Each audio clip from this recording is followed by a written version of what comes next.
Olá, eu falei com vocês hoje sobre a relação entre cérebro, superstição, magia e religião, do ponto de vista da neurociência e da ciência da biologia da evolução.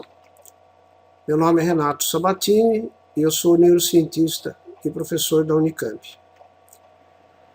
As nossas perguntas hoje são muito interessantes. Por exemplo, de onde vieram isso que a gente chama de superstição, pensamento mágico, a fé, a religião, os sistemas de crenças em que todo ser humano tem? Será que o cérebro humano possui alguma estrutura, uma função específica que a ciência tenha descoberto para isso? O que é razão em comparação com a emoção e com a crença, com a fé? Onde que ela entra? Como que a razão pode ser usada para vencer essas crenças, essa superstição? Será que as emoções têm algum papel em tudo isso? E a emoção, a razão e crença, qual é o valor para cada um de nós para a gente viver bem? Então, ultimamente tem surgido muitas publicações, muitos livros, como vocês estão vendo aqui, sobre como que Deus é encontrado no cérebro. Na realidade, qual seria a representação da fé, da crença no nosso cérebro. Então, vários desses livros, como Anatomia da Mente, Anatomia da Alma, a religião na mente, o Deus no cérebro, como que o nosso corpo sabe a respeito do cérebro, são livros que têm feito muito sucesso, porque eles tentam explicar através da ciência como que isso ocorre, por que nós temos essas propriedades. Elas são culturais ou elas são instintivas? Já existe no nosso cérebro alguma coisa a respeito. Então, os cultos, né, fé, religião, são exclusivos do Homo sapiens. Eu não sou encontrado nenhum tipo de outro animal, nem mesmo os grandes primatas, os grandes antropóides. Surgiram provavelmente ainda no tempo dos predecessores, os nossos primos Homo sapiens neandertalenses, conhecidos também como Neandertal, cerca de 100 mil anos atrás.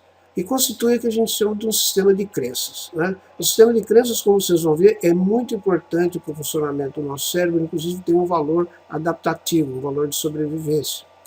É a capacidade que o nosso tem de ter uma fé abstrata, a criação de mitos e a ocorrência de superstições. Disso surgiu um dos primeiros primórdios da religião, chamado animismo, que é a crença na existência de entidades não físicas, como a alma. Depois, o enterro dos mortos, né, que aconteceu também já há cerca de 50 mil anos atrás, que era uma crença que havia vida após a morte. O espiritismo, o culto dos mortos e dos antepassados. E a religião como fé organizada, né, religiões passadas e atuais, onde ocorre uma organização social da religião, levando finalmente à invenção dos deuses e de Deus, um Deus único, que 3 grandes religiões propõem isso. A muçulmana, a cristã e a judaica.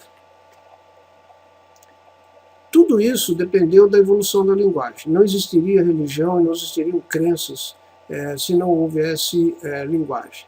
Então, cerca de 6 a 7 milhões de anos atrás, nos primeiros proto-hominídeos, os simples gestos manuais, vocalizações, alarmes e emoções não eram muito diferentes dos chimpanzés, um pouquinho mais avançado. Depois nós tivemos, cerca de 4 a 5 milhões de anos, os australopitecos, os primeiros hominídeos que podemos chamar de humanos, porque eles já tinham o bipedalismo, a postura ereta, e o uso provavelmente de gestos manuais de uma civilização mais simbólica, já que nós sabemos que o chimpanzé, o gorila, o orangotango são capazes de linguagem simbólica. Há 1 a 2 milhões de anos atrás surgiu o primeiro gênero Homo, o Homo habilis, e depois o Homo erectus. Como diz o nome, o Homo habilis tinha uma grande habilidade manual, foi capaz de fazer ferramentas, e essas vocalizações deles provavelmente se tornaram mais simbólicas, com o aumento do tamanho do cérebro. E nos homos mais recentes, o Homo sapiens e o Homo neanderthalensis, então surgiu a linguagem vocal, o auge do desenvolvimento do cérebro, os gestos com as mãos acompanhando, então, fazendo um papel secundário, acompanhando a vocalização. Quando a crença, a fé e a religião começaram, se nós olharmos esses diferentes hominídeos, né, desde os macacos antropóides até o Homo sapiens, aqui vocês estão vendo como que era o Homo habilis, Ele era pouco mais do que um chimpanzé, né, mas andava de pé já e tinha grande habilidade manual.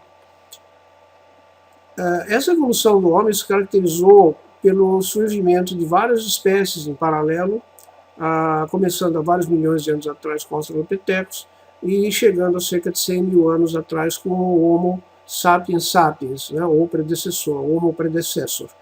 Essa evolução, que demorou milhões de anos, na realidade, ela foi até que bastante rápida do ponto de vista da evolução e da geologia.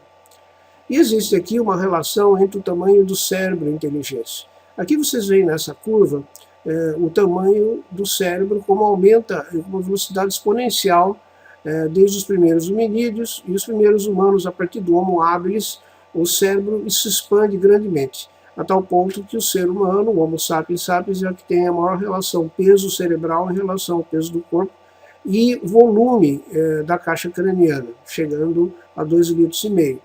Então, evidentemente, existe uma correlação aqui na escala evolutiva entre inteligência, linguagem e tamanho do cérebro. A tal ponto que vários pesquisadores chamam os seres humanos, Homo sapiens sapiens, de a espécie simbólica. Essa espécie simbólica porque o seu cérebro se caracteriza por um enorme crescimento da área cortical, onde existe o processamento de símbolos, ideias abstratas, raciocínio, pensamento lógico, simbolismo da linguagem falada, ouvida, lida, escrita, etc. Isso tudo é muito recente, né? Cerca de 50 mil anos antes de Cristo é que isso começou a explodir, no que a gente chamou a grande explosão do Neolítico. Então, qual que foi a sequência provável de surgimento da fé, da crença, da religião? Primeiro foi esse aparecimento da capacidade simbólica do cérebro, que a gente não sabe exatamente quando e como e por que ocorreu. Não foi uma coisa abrupta, foi provavelmente uma coisa gradual, dependente da massa de neurônios que a gente conseguiu acumular até um nível crítico, um limiar crítico. Então isso significa que apareceu a linguagem como representação simbólica abstrata do cérebro. Nós começamos a dar nome às coisas, desenvolvemos a sintaxe, a gramática, etc. Simultaneamente é que apareceu então a capacidade cerebral para a crença, a capacidade de comunicação e transmissão dessas crenças na forma da linguagem falada e posteriormente simbólica e escrita, como nos hieroglifos egípcios, na linguagem alfabética, etc. O aparecimento então da crença passou a se fixar em entidades não físicas, como por exemplo a alma, que nós chamamos de animismo, né? A proto-religião chamada de animismo. O aparecimento dos cultos e, finalmente, o aparecimento das religiões organizadas. Isso é a sequência que acompanha a evolução da inteligência.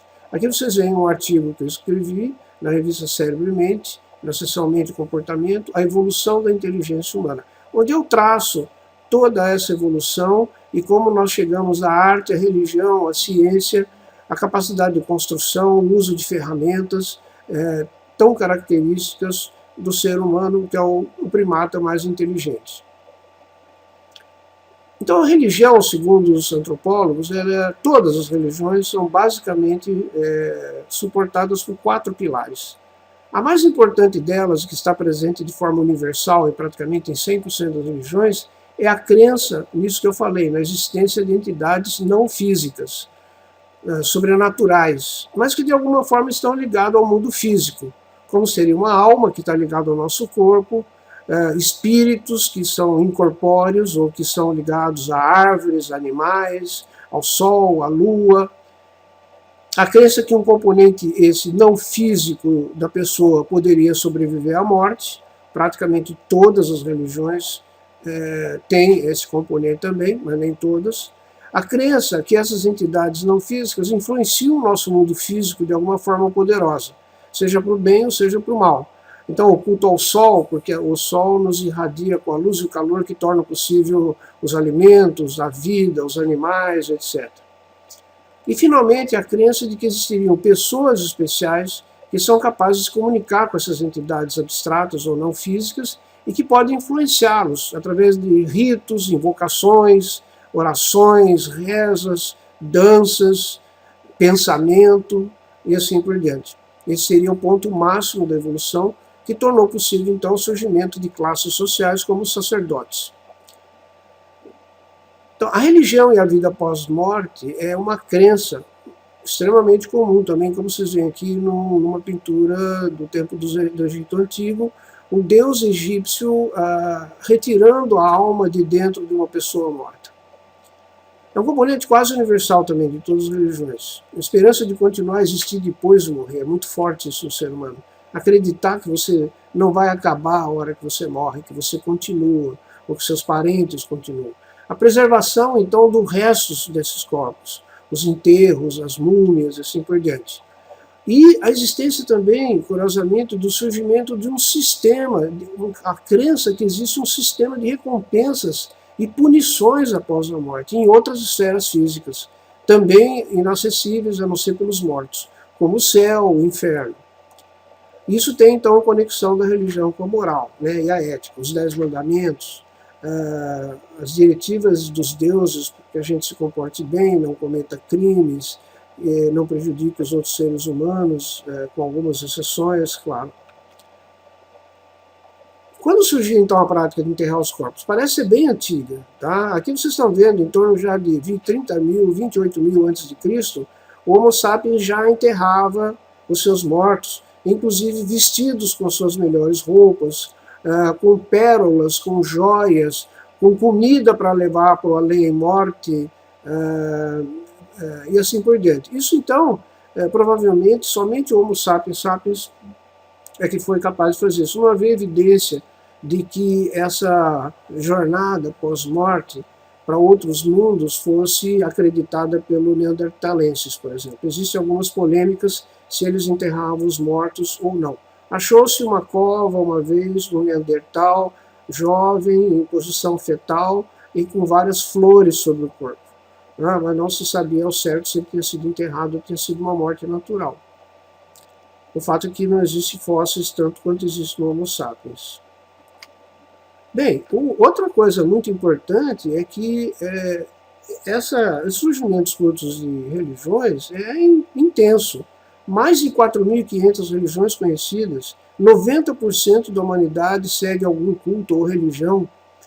Essas religiões muitas vezes são espontâneas ou de adesão voluntária, mas na maior parte da história da humanidade, e até hoje, inclusive, como demonstram aí as barbáries do ISIS, as religiões passaram a ser forçadas, passaram a ser parte integrante da cultura, ou até identificadoras das etnias, né, como os judeus, por exemplo.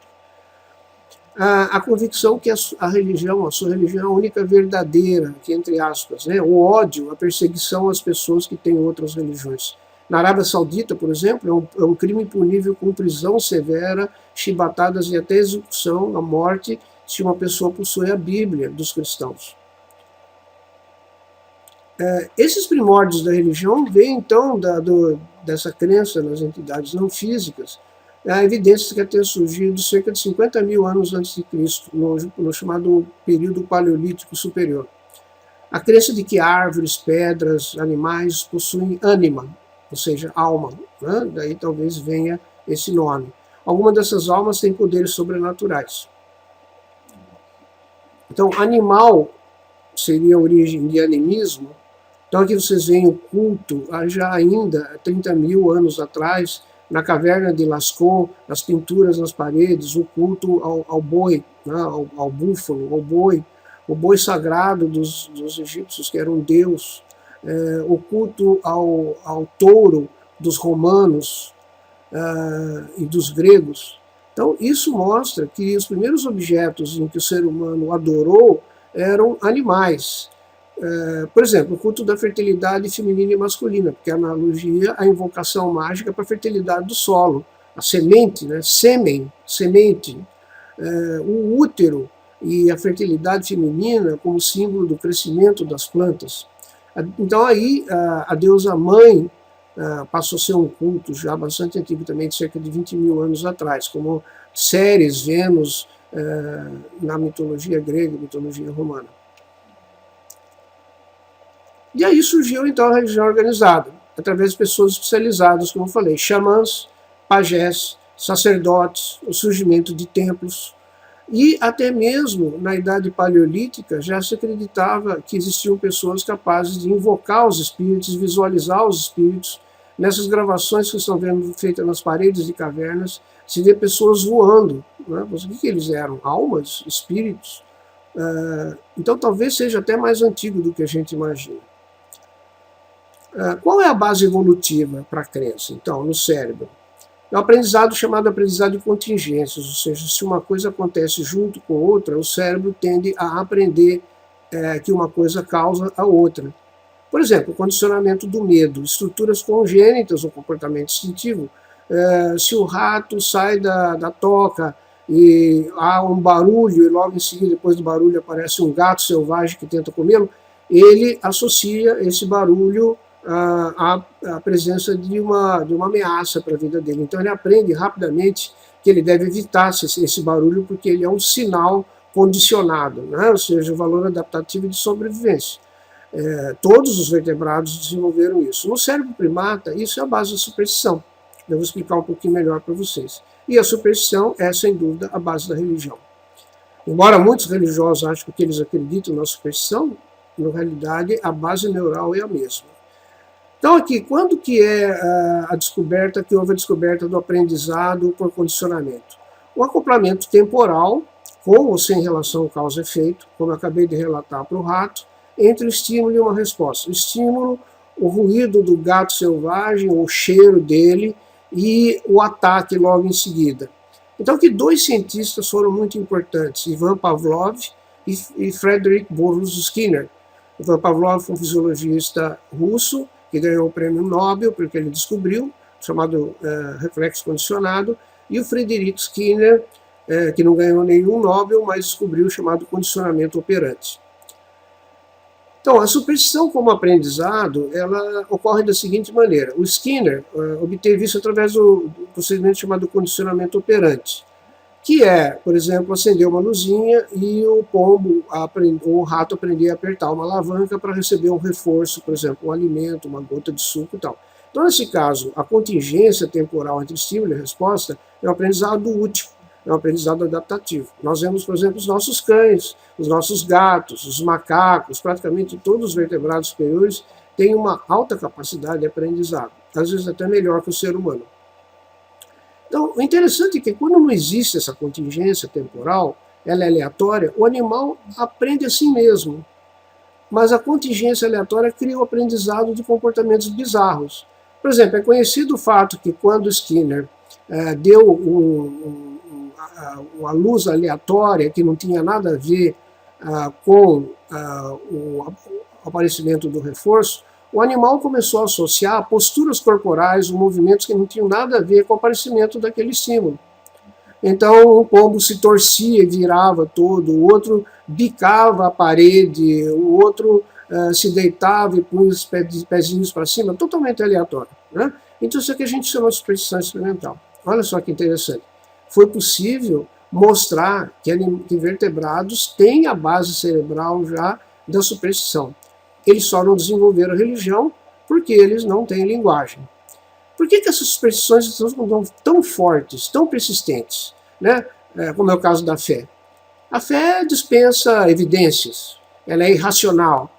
Então, descobertas surpreendentes e anti-intuitivas pelo Skinner. Por exemplo, quando ele começou, como vocês estão vendo nesse gráfico, dar um reforçamento intermitente, quer dizer, não era toda vez que acendia a luz que ao apertar a alavanca o pombo obtinha o milho, o pombo começou a apertar cada vez mais, cada vez mais, cada vez mais rápido.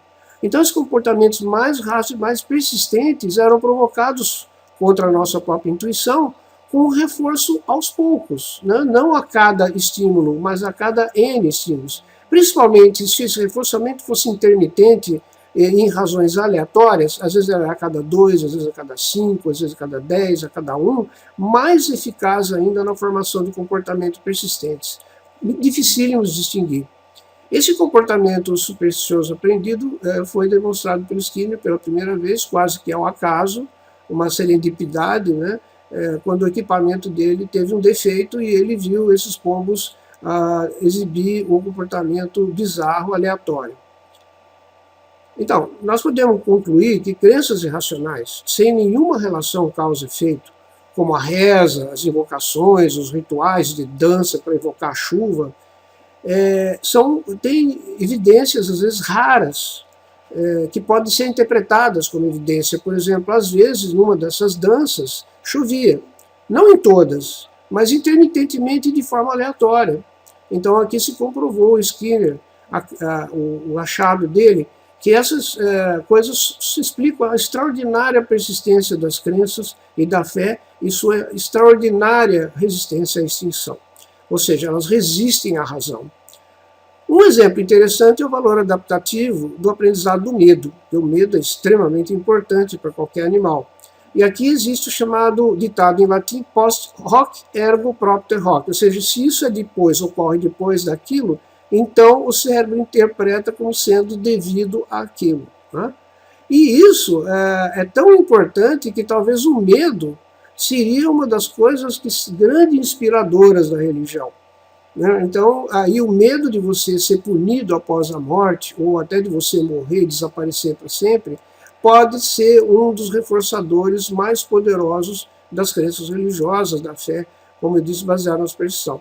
E nós já conseguimos deslindar quase que totalmente quais são os circuitos neurais que funcionam no aprendizado do medo, chamado fear conditioning. Né? Envolve acoplamento entre os sistemas da emoção, olha que interessante, o sistema límbico, como por exemplo a amígdala, uma estrutura que tem subcortical dentro do cérebro, bilateral, o tálamo, que é responsável pelas sensações visuais, como aqui, por exemplo, a mulher tem medo de aranha, né?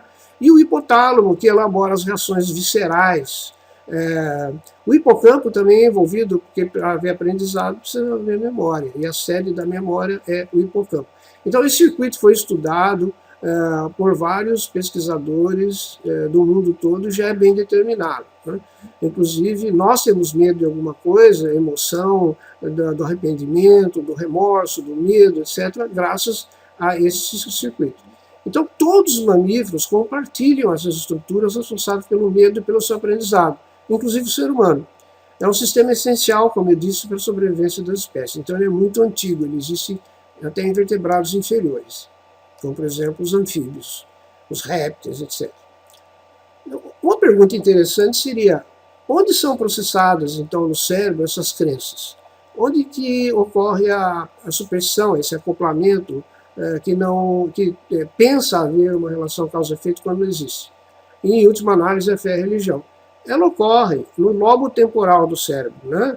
Que fica aqui na altura das orelhas, ou seja, onde está também o processamento da linguagem. Não é coincidência. E a memória de longo prazo e de curto prazo, que é o hipocampo e o córtex temporal. Então aqui não é coincidência que a memória, a linguagem, são associadas nesse tipo de coisa. Mas precisa haver mais alguma outra coisa também, que seja acoplamento ao sistema límbico. Os pacientes que têm tumores e epilepsia do lobo temporal frequentemente têm alucinações religiosas. Por exemplo, uma mulher pensava que era a filha de Deus. O outro homem acreditava que ele tinha morrido e ido para o céu. É o que a gente chama de síndrome de hiperreligiosidade. Às vezes a pessoa tem a sensação que está na presença de Deus. Então será que todos os santos, os profetas, eles teriam epilepsia ou um tumor lobo temporal? Ou eles seriam esquizofrênicos, talvez, porque isso também ocorre na esquizofrenia, né? Essa hiperreligiosidade em alguns casos. Um pesquisador chamado Ramachandran, num trabalho famoso, em 1998, publicou os achados de pessoas com epilepsia do lobo temporal manifestando essa síndrome de hiperreligiosidade. Então, isso seria uma evidência de que lá estariam os circuitos responsáveis. Imagens funcionais do cérebro durante comportamentos religiosos, como, por exemplo, estar rezando, também mostraram uma ativação funcional do lobo temporal, da área da linguagem e do lobo pré-frontal. Aqui à esquerda nós temos uma freira, que foi estudada por Beauregard e Paquette, dois pesquisadores canadenses, em repouso, comparando quando ele estava rezando, mostrando uma atividade do lobo pré-frontal, que é o cérebro executivo, que comanda, que planeja, a área da linguagem, que é a linguagem interior da reza, né, não falada, mas interiorizada, e o lobo temporal, que seria responsável pela fala ouvida e também pelos circuitos que provavelmente fazem o acoplamento da fé e da religião. Então nós temos um cérebro religioso? Sim, nós temos um cérebro religioso já preparado. Talvez deve existir alguma vantagem evolutiva para a religião, que seria a mesma daquela que eu falei para a superstição. Né? Todo o nosso conhecimento, então, seria baseado no sistema de crenças? Existe uma gradação com respeito à incerteza do conhecimento? Como é impossível a gente replicar pessoalmente todos os achados racionais, observações, experimentos científicos, lógica, na ciência racional, então a ciência racional também é um sistema de crença. Eu tenho que acreditar nos cientistas que descobriram essas coisas. Né? Então aqui, se a gente vê o reconhecimento como uma gradação, que vai desde a incerteza absoluta até a certeza absoluta, por exemplo, certeza absoluta, o Sol existe. Né? A incerteza absoluta, o elétron existe? Nunca ninguém conseguiu observar o elétron. Aqui dentro da incerteza absoluta, a religião ficaria a meio termo mais próximo da incerteza, é uma incerteza relativa, e a ciência ficaria mais próximo da certeza absoluta. Mas não existe nenhum conhecimento humano que seja totalmente certo. Será que o Sol existe mesmo ou é um holograma? Né? Até tem cientistas fazendo hipóteses sobre isso. Né? Exemplo, medicina. Como que a medicina era uma religião e se tornou uma ciência? Inicialmente, a farmacologia, por exemplo, tratamento de doenças por meio de fitoterápicos, ou seja, por plantas, foi chamado de a fase mágico-religiosa. O pensamento mágico é que se você tomasse determinadas drogas psicodélicas, o xamã conseguia se comunicar com a alma dos mortos, com os espíritos malignos, etc., e tratar as doenças como se elas fossem causadas por espíritos malignos. Depois veio a fase empírica não científica, como é o caso da alquimia e da medicina, onde a falta de demonstração de uma relação causa-efeito levou a remédios bizarros, como raspa de limo de caveira com cocô de morcego para tratar a epilepsia. Né? Então, era baseado numa superstição, não havia uma base científica, era empírica, mas dentro daquele reforço intermitente que eu mencionei. Mais tarde, a medicina virou científica, ou seja, através de experimentos controlados, então a gente descobriu os medicamentos que realmente têm uma relação causa e efeito. Para terminar, eu queria falar um pouco do ponto de vista se a gente ter crenças é bom ou mal. Né? Evidentemente, o nosso cérebro tem crenças, tem um sistema de crenças, não podemos evitar isso. Aliás, se nós não tivéssemos crenças, nós não teríamos sobrevivido, não é mesmo? O ser humano precisa acreditar nas coisas, tanto na ciência quanto na religião. Porém, tem um aspecto maligno da crença.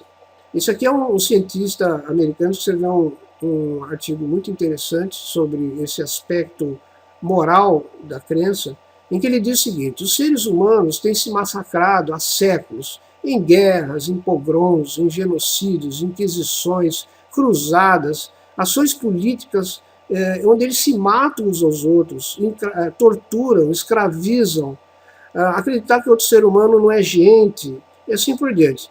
Isso serve como base em crenças, ideologias políticas, sociologia, religião. Então coisas como racismo, nazismo, etc., comunismo, surgiram como crenças radicais. Esse sistema de crença, então, quando eles existem, eles criam mais problemas e mais violência do que resolvem. E seus perigos potenciais para a humanidade, inclusive, colocam em risco o nosso futuro. Né? Como todos já perceberam, apenas no século XX, morreram 100 milhões de pessoas nas guerras. 100 milhões de seres humanos morreram. E mais outros 100 milhões de fome, doença e outras consequências causadas pela guerra. Né? Um dos famosos cavaleiros do Apocalipse. Bem, essa razão, então, aliada à crença, pode ser mortal, porque a razão procura explicar a crença como sendo algo racional.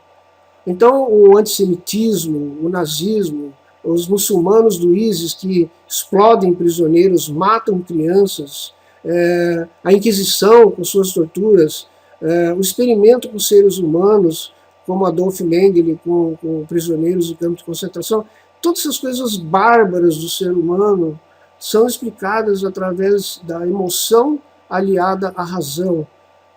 a crença com seu aspecto emocional, não racional, sendo explicado pela razão. Alguém já disse que o ser humano consegue explicar tudo, qualquer coisa, qualquer barbaridade. Ao mesmo tempo que ele é capaz de ter um Bach e criar uma sinfonia belíssima, um pintor como Rembrandt ou Leonardo da Vinci, nós temos também nossos Hitlers, nossos torturadores, nossos Stalins, etc. Será que existe uma base para isso? Então, o triunfo da razão sobre as crenças é uma coisa que o ser humano almeja há muito tempo, desde os filósofos gregos. O homem sabe que a razão é a maneira de derrotar os males causados pelas crenças. Nós devemos procurar isso no nosso coração e no nosso cérebro, para nós sermos seres humanos melhores. Todos os progressos materiais da humanidade decorrem da aplicação da razão, da lógica e da ciência, e não da crença. O problema é que a razão, então, é usada para justificar as crenças, no lado bom e no lado ruim. O ser humano é assim, o que nós vamos fazer? Então, a educação procura resolver isso. E o Descartes, o famoso filósofo do século XVII francês, ele achava, ele publicou os pensamentos dele dizendo que a humanidade seria muito melhor se tudo fosse baseado apenas na razão, se o ser humano não tivesse emoções que tornam o sistema cerebral do ser humano irracional. E daí nasce o tribalismo, a violência, os crimes da guerra, etc. Qual que foi o erro de Descartes? Né? Ele não sabia que o cérebro, para ser bom, para ter nossos comportamentos bons, nós precisamos de emoções também. Por isso que a religião tem os seus aspectos bons. Pessoas que adoram uma religião, elas são mais bondosas, têm mais preceitos morais dados pela própria religião que as pessoas que não têm religião. Não, isso não é verdade. Tá? Pode ser que sim, mas é o fato que muitas pessoas têm um sentimento bom, uma emoção boa com a religião. E isso faz elas se comportarem melhor. O erro de Descartes, segundo a neurologia, um livro famoso com esse nome, escrito pelo neurologista português radicado nos Estados Unidos, Antônio Damasio, era que, ao estudar os psicopatas, a chamada sociopatia adquirida por um tumor, uma lesão, ou então a sociopatia que não se sabe a cura, né, que são os psicopatas, eles só têm razão, não têm emoção. Então, uma pessoa que só tem razão e não tem emoção tem um grande perigo de se tornar um psicopata. Aqui é um artigo que eu escrevi também, O Cérebro do Psicopata, na revista Cérebro e Mente, onde a gente fala sobre o fato de que eles são emocionalmente insensíveis, não sentem arrependimento, não sentem remorso, portanto é impossível deles viverem em sociedade, porque eles se tornam predadores. Tudo é justificado pela razão, qualquer barbaridade. Então, esse cérebro psicopata, também chamado de distúrbio de personalidade antissocial ou associal, é devido a um defeito cerebral de origem desconhecida. Né? Pode ser congênito ou adquirido, mas não é genético. Acomete cerca de 1% das pessoas, quer dizer, 1 em cada 100 pessoas tem esse distúrbio de personalidade. Então, provavelmente você conhece várias. Né? Desacopla, o achado é que desacopla o córtex pré-frontal do sistema límbico. Então a pessoa não sente as emoções associadas à razão. Por isso que o Antônio Damasio falou que aí ocorria, esse foi o erro de Descartes. Então, porque ele torna impossível a empatia, o arrependimento, o remorso, o chamado aprendizado social, o qual controla as pessoas através do reforço, da recompensa e da punição, mesmo que prometida para o futuro pós-morte. Portanto, viver em sociedade para os sociopatas é impossível, né? Para nós principalmente. Bem, como conclusões, então, dessa nossa exposição de hoje, nós podemos dizer que crença, fé e religião são baseadas essencialmente no aprendizado que acopla razão, ou cognição e emoção. Nosso cérebro incorpora as estruturas e funções para a existência da crença como um fenômeno natural do cérebro, porque ele acopla entre si o córtex racional e o sistema límbico, que é emocional. O ser humano é supremamente racional. Então, sem emoção, ele se torna um sociopata, porém. Então, nós devemos ter as emoções boas e ruins, senão nós deixamos de ser seres humanos como nós temos de conviver em sociedade. Né? Isso traz uma mensagem de esperança, no sentido em que a crença, a fé e a religião fazem parte da nossa estrutura neural, mas certas pessoas conseguem vencer isso através do ceticismo e através do raciocínio racional. Então leiam Bertrand Russell, por exemplo, que tem um livro interessante chamado Por que Não Sou Cristão. Ele argumenta que a razão deve ser usada para derrotar aquelas coisas para as quais não existe evidência científica, onde existe um ceticismo a respeito da sua existência, e que é negada pelos religiosos, com a sua crença e com a sua fé. Ok? Muito obrigado pela sua atenção e espero que você continue a se aprofundar nesses temas, porque eles são muito importantes para todos nós.